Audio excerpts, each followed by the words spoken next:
or decreases in foreign aid, but rather by how successful the U.S. is in partnering with regional neighbors to build their expertise and their competence to provide for their own security and the security of the region as a whole. We are interested in outcomes, not how much is spent in foreign aid. This, I think, is smart policy, 21st century thinking, and it attempts to move away from past U.S. policies that were paternalistic, that were short-sighted.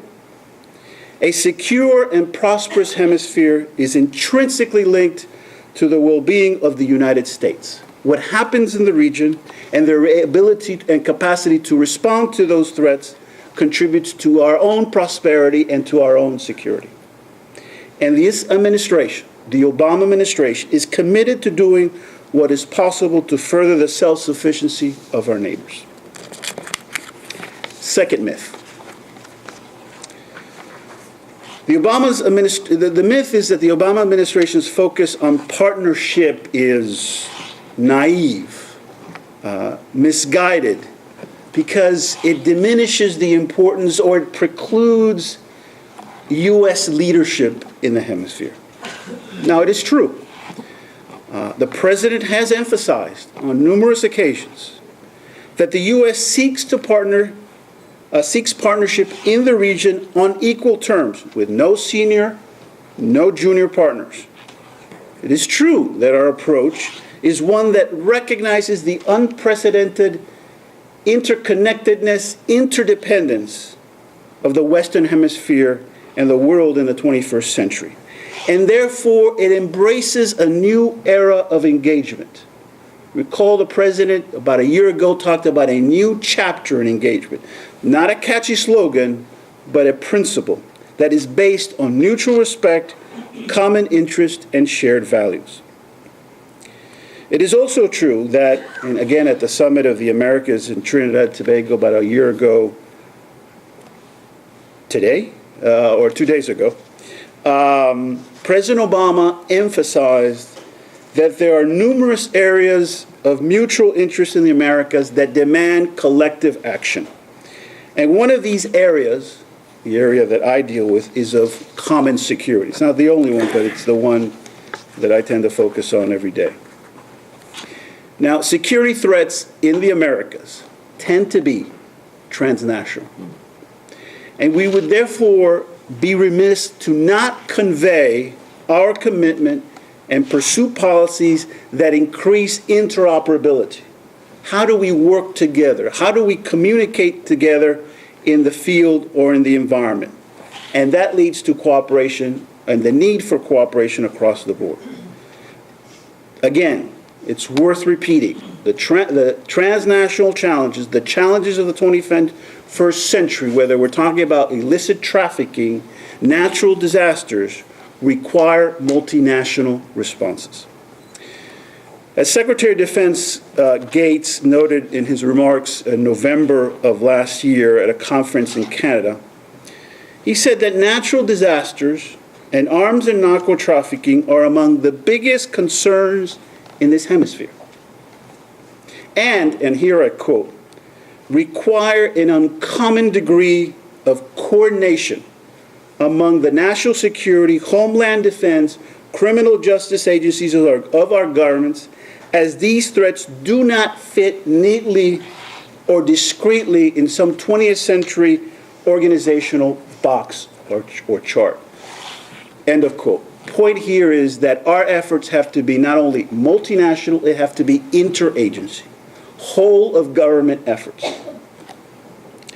Indeed, my tenure in the Pentagon has served only to reinforce the validity of the President and the Secretary's premise and vision for U.S. defense policy in the Americas, and that is that U.S. security is linked to the improved security of the hemisphere as a whole, because the threats and challenges we face are collective. Now, such threats do not merely facilitate partnership, they demand it. And if we don't collaborate, we do it at our own peril. in these condition and environment in which we live in. Now, on this point, and on the point of leadership, I need to be and want to be very clear. Partnership in no way precludes U.S. leadership. Partnership and leadership are not mutually exclusive. Any assertion to the contrary is plainly contradicted by the facts on the ground. The U.S. will lead whenever necessary, and has done so repeatedly in the last 15 months of the Obama administration. Indeed, the U.S. will remain steadfast in defending and promoting its strategic interests within, of course, legal frameworks and our national values, as the President has said on numerous occasions. But we will also have the courage to allow others to lead as it is seen today in Haiti. We will be cognizant that the U.S. stands alone at its own peril and will only benefit when other countries assert leadership and assume responsibility of common goals. Because in exercising that leadership, they better understand what is required and what is at stake for the region's well-being. Now, perhaps the most obvious example of the U.S. has exercised leadership in the spirit of partnership was in our reaction to the earthquake in Haiti. In the immediate wake of the tragedy, the sheer speed and magnitude of the U.S. response was crucial to the relief effort, as we brought to bear undeniably unique life-saving capabilities in a time-sensitive environment to save lives and to mitigate suffering.